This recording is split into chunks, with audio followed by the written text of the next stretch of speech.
हे दोस्तों, अब सबको पता है कि एप्पल के फाउंडर स्टीव जॉब्स 2005 में स्टैनफोर्ड यूनिवर्सिटी में अपनी जिंदगी की बेस्ट स्पीच दी थी। उन्होंने अपनी जिंदगी की 3 कहानी हमारे साथ शेयर किया था, लेकिन ये स्पीच इंग्लिश में होने की वजह से बहुत सारे इंडियंस इसको समझ नहीं पाए। मैं नहीं चाहता हूँ कि सिर्फ लैंग्वेज बैरियर के चलते आप दुनिया की बेस्ट स्पीच मिस कर दो। तो आज मैं आपको बिना कुछ बदले स्पीच को हिंदी में सुनाने वाला हूँ। तो बिना कोई टाइम वेस्ट किए चलिए शुरू करते हैं। Thank you. मैं बहुत अच्छा फील कर रहा हूँ कि आज मैं आपके कमेंट सेक्शन पे हूँ। ये दुनिया की सबसे बेहतरीन यूनिवर्सिटीज में एक है। सच कह रहा हूँ, मैंने कभी कॉलेज से ग्रेजुएट नहीं किया और ये कॉलेज ग्रेजुएशन के सबसे करीब है जो मैंने कभी पहुँचा नहीं। आज मैं आपको अपनी जिंदगी की 3 कहानी सुनाने वाला हूँ। बस इतनी सी बात, कोई बड़ी बात नहीं, सिर्फ 3 कहानी। पहली कहानी है डॉट्स को कनेक्ट करने के बारे में। मैंने रीड कॉलेज 6 महीने के बाद छोड़ दिया था, पर फिर भी मैंने ड्रॉप इन स्टूडेंट बन के 18 महीने और वहाँ पे टाइम बिताया और उसके बाद सच में क्विट किया। तो मैंने कॉलेज क्यों छोड़ा? एक कहानी शुरू होती है मेरे पैदा होने से पहले से ही। मेरी बायोलॉजिकल माँ एक यंग अनवेड ग्रेजुएटेड स्टूडेंट थी और उन्होंने डिसाइड किया मुझे एडॉप्शन के लिए देने का। उन्होंने ये जरूरी समझा कि मुझे कॉलेज ग्रेजुएट्स एडॉप्ट करें। तो सब कुछ सेट था कि मुझे एक लॉयर और उसकी वाइफ एडॉप्ट करने वाला है जब मैं पैदा होऊंगा। लेकिन जब मैं पैदा हुआ तो उन्होंने लास्ट मिनट में डिसाइड किया कि उन्हें सच में एक लड़की चाहिए। तो मेरे पेरेंट्स जो वेटिंग लिस्ट पे थे उन्हें रात के बीच में कॉल किया और पूछा, हमारे पास एक अनएक्सपेक्टेड बेबी बॉय है, क्या आप चाहते हो? उन्होंने कहा ऑफ कोर्स। मेरी बायोलॉजिकल माँ को बाद में पता चला कि मेरी माँ ने कभी कॉलेज कंप्लीट नहीं किया और मेरे पापा ने हाई स्कूल भी नहीं कंप्लीट किया था। उन्होंने फाइनल एडॉप्शन पेपर साइन करने से मना कर दिया। उन्होंने कुछ महीने बाद तभी मानी जब मेरे पेरेंट्स ने प्रॉमिस किया कि मैं कॉलेज जाऊंगा।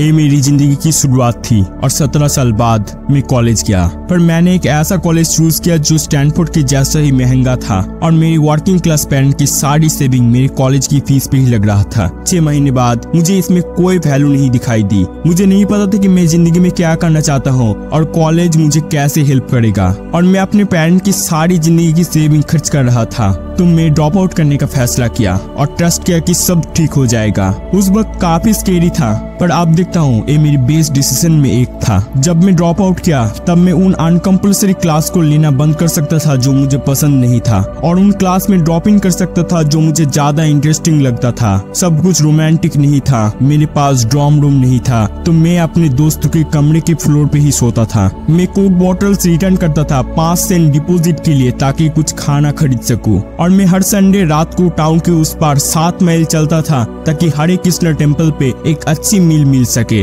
मुझे ये सब पसंद था। मेरी क्यूरियोसिटी और अंतर्ज्ञान को फॉलो करते करते मैंने कुछ प्राइसलेस चीजें डिस्कवर की। एक एग्जांपल देता हूँ। रीड कॉलेज में उस टाइम पे शायद कंट्री की बेस्ट कैलीग्राफी इंस्ट्रक्शन मिलता था। कैंपस में हर पोस्टर, हर ड्रायर का लेवल, सब कुछ ब्यूटीफुली हैंड कैलीग्राफिड होता था। क्योंकि मैंने ड्रॉप आउट किया था, नॉर्मल क्लास नहीं लेना पड़ता था। मैंने सोचा कैलीग्राफी क्लास लेता हूँ ये सीखने के लिए। मैंने सिर्फ और सिर्फ टाइपफेस के बारे में सीखा, डिफरेंस लेटर कॉम्बिनेशन के बीच का स्पेस कैसे वेरी करता है और क्या चीजें ग्रेट टाइपोग्राफी बनाती है। ये सब बहुत ही ब्यूटीफुल, हिस्ट्रिकल और आर्टिस्टिकल था जो साइंस कंप्यूट नहीं कर सकता। मुझे ये सब फैसिनेटिंग लगा। उस वक्त इसका मेरे लाइफ में कोई प्रैक्टिकल एप्लीकेशन नहीं था, लेकिन 10 साल बाद जब हम पहला मैकिंटोश कंप्यूटर डिजाइन कर रहे थे तो सब वापस याद आया और हमने मैक में ये सब कुछ ऐड किया। ये पहला कंप्यूटर था जो ब्यूटीफुली टाइपोग्राफी के साथ आया। अगर मैंने कॉलेज में कोर्स नहीं लिया होता तो मैक कभी मल्टीपल टाइपफेस नहीं ला पाता। और क्योंकि विंडोज ने मैक को कॉपी किया तो शायद किसी पर्सनल कंप्यूटर में ये चीज होता। अगर मैंने ड्रॉप आउट नहीं लिया होता तो कैलियोग्राफी क्लास भी नहीं लेता और शायद पर्सनल कंप्यूटर में आज जो वंडरफुल टाइपोग्राफी है वो नहीं होता। ऑब्वियसली उस वक्त कॉलेज में डॉट कनेक्ट करना इम्पॉसिबल था, लेकिन 10 साल बाद पीछे देखकर ये सब बिल्कुल क्लियर हो गया। फिर से आप आगे की सोच के डॉट नहीं कनेक्ट कर सकते, सिर्फ पीछे देख के ही कनेक्ट कर सकते हो। तो आपको भरोसा करना पड़ेगा फ्यूचर में डॉट समहाउ कनेक्ट हो जाएंगे। आपको कुछ न कुछ पे भरोसा करना होगा, आपकी गॉड, डेस्टिनी, लाइफ, कर्मा जो भी हो, क्योंकि ये सच है कि डॉट फ्यूचर में कनेक्ट होंगे। आपको कॉन्फिडेंस देगा अपनी दिल की सुनने का, एवर अगर वो आपको एक अजीब रास्ते पे ले जाए। और ये सबसे ज्यादा फर्क लाता है। मेरी दूसरी कहानी प्यार और हार के बारे में है। मैं लकी था, मुझे अर्ली लाइफ में ही अपना फैशन मिल गया।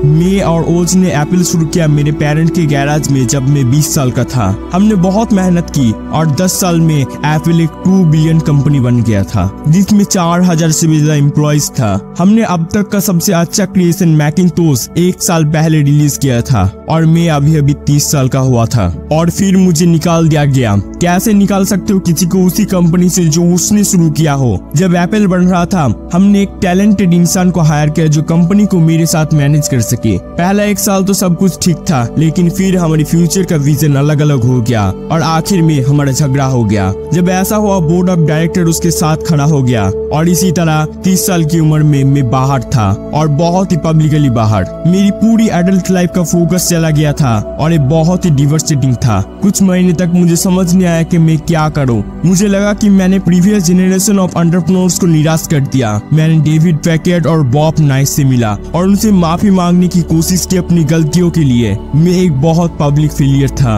और मैं सोच रहा था कि मैं वैली से भाग जाऊं, लेकिन धीरे धीरे कुछ समझ में आने लगा। I still love what I did. Apple से निकाल जाने के बाद भी मेरे प्यार में कोई कमी नहीं थी। मुझे रिजेक्ट कर दिया गया था पर मैं अब भी अपने काम से प्यार करता था, तो मैंने नया शुरुआत करने का फैसला लिया। तब नहीं समझा था, लेकिन एप्पल से फायर होना मेरी लाइफ का बेस्ट चीज था। सक्सेस का बोझ हल्का होकर बिगिनर बनने की फ्रीडम मिल गया था, जिसमें सब कुछ नया और कुछ पक्का नहीं था। ये आजादी मुझे मेरी लाइफ की सबसे क्रिएटिव पीरियड में ले गया। अगले 5 साल में मैंने एक कंपनी शुरू की जिसका नाम था नेक्स्ट, फिर और एक कंपनी शुरू की जिसका नाम था पिक्सर, और एक अमेजिंग वुमन से प्यार हो गया था जो मेरी वाइफ बन गई। पिक्सर ने दुनिया की पहली computer animated feature film toy story बनाई और अब ये सबसे सक्सेसफुल एनिमेशन स्टूडियो है। फिर एक जबरदस्त ट्विस्ट आया, एप्पल ने नेक्स्ट खरीद लिया और मैं वापस एप्पल आ गया। नेक्स्ट में जो टेक्नोलॉजी हमने डेवलप की थी वो अब एप्पल का रेनेसांस का कोड है और लॉरेन और मैंने मिलकर एक वंडरफुल फैमिली बनाई। मैं श्योर हूँ कि ये सब कुछ नहीं होता अगर मुझे एप्पल से फायर नहीं किया गया होता।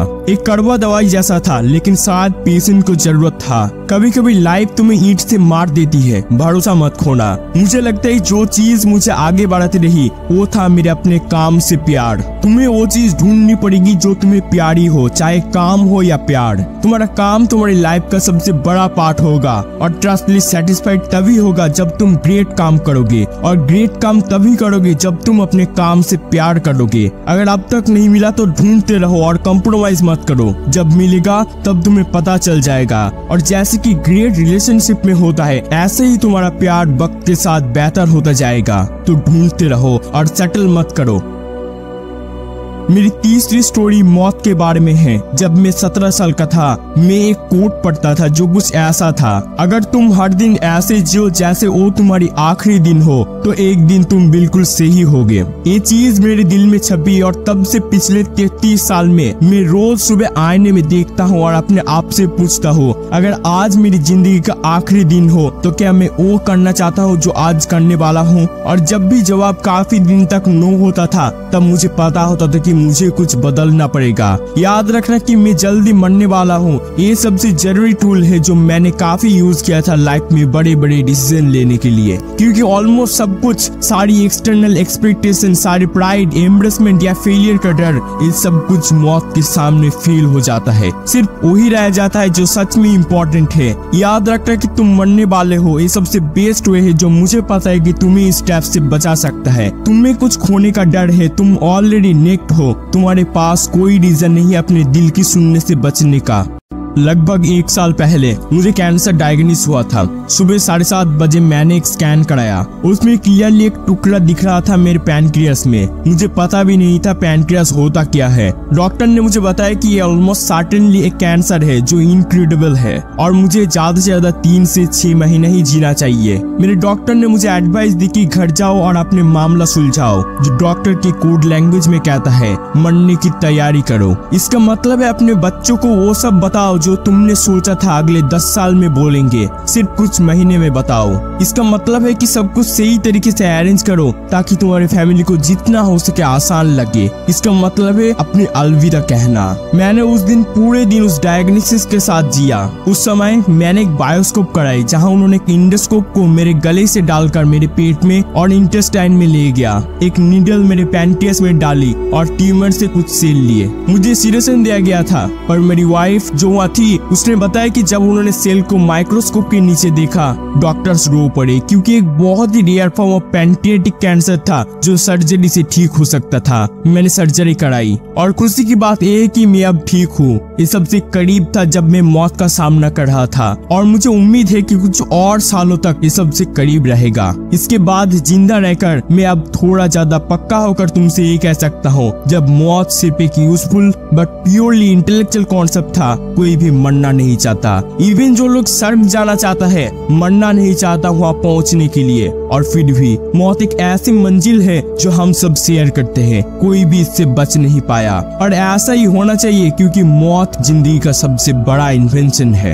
ये जिंदगी का चेंज एजेंट है। ये पुराने को हटाकर नए के लिए जगह बनाता है। अभी वो नया तुम हो, लेकिन एक दिन ज्यादा दूर नहीं तुम पुराने बन जाओगे और हटा दिया जाओगे। माफ करना, थोड़ा ड्रामेटिक हो गया, पर यही सच है। तुम्हारा समय लिमिटेड है तो किसी और की जिंदगी जीने में बर्बाद मत करो। डॉगमा में मत फंसे रहो जो दूसरे लोगों की सोच की रिजल्ट को जीने जैसा है। दूसरों के ओपिनियन की सोच से अपने अंदर की आवाज को छुपने मत दो। और सबसे इम्पोर्टेंट, अपने दिल और अंतर्ज्ञान को फॉलो करने का हिम्मत रखो। वो समहाउ ऑलरेडी जानता है तुम क्या बनना चाहते हो, बाकी सब सेकेंडरी है। जब मैं यंग था एक अमेजिंग पब्लिकेशन थी called the whole world catalogue, जो मेरी जेनरेशन के लिए एक बिबली जैसी थी। ये एक आदमी स्टार्ट ब्रांड ने बनाया था यही मेलोन पार्क के पास, और उसने इसे अपने पोएटिक टच से जिंदा किया था। ये लेट 60s की बात है जब पर्सनल कंप्यूटर्स या डेस्कटॉप पब्लिकेशन नहीं था, तो ये सब टाइपराइटर्स, सीजर्स और पोलराइड कैमरास से बनाया गया था। ये 35 साल पहले गूगल जैसा ही था, पेपर बैक फॉर्म में। ये आइडियलिस्टिक था, नीट टूल से भरा हुआ था और ग्रेट नोटिस से। स्टार्ट और उसकी टीम ने द होल आर्ट कैटलॉग का कई इशू निकाले, और फिर जब इसका टाइम खत्म हो गया उन्होंने इसका फाइनल इशू निकाला। ये मिड 1970s की बात है जब मैं तुम्हारी उम्र का ही था। उसके फाइनल इशू के बैक कवर पे एक फोटोग्राफ था एक अर्ली मॉर्निंग कंट्री रोड की, जिसे तुम एडवेंचरस होके हिचहाइकिंग करते हुए पा सकते हो। उसके नीचे लिखा था स्टे हंग्री स्टे फुलिश। ये उनका फेयरवेल मैसेज था जब उन्होंने सिंग अप किया, स्टे हंग्री स्टे फुलिश। और मैंने हमेशा ये अपने लिए चाहा है, और अब जब तुम ग्रेजुएशन होकर नई शुरुआत कर रहे हो, मैं ये तुम्हारे लिए चाहूंगा, स्टे हंग्री स्टे फुलिश। बहुत बहुत धन्यवाद सबको।